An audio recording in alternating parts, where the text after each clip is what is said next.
In this video, I will guide you through how to change Google Chrome language. In Google Chrome, click three dots at the top right corner and click Settings. Settings is the second option from the bottom in this menu. Go over to the left side menu, click Languages, that is first option in the second section with the world icon. You will see different languages here. The language you want to select may be listed here.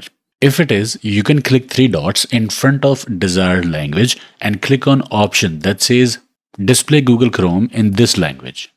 If the desired language is not present in the list, you can click on Add Languages, type to search desired language, select it, and click Add.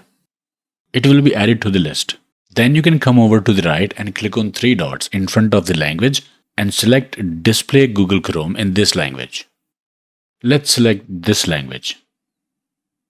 You will need to click on Relaunch to see selected language in effect, and the language has been changed. If this video helped you, please leave a like, subscribe to the channel for similar videos. See you in the next one.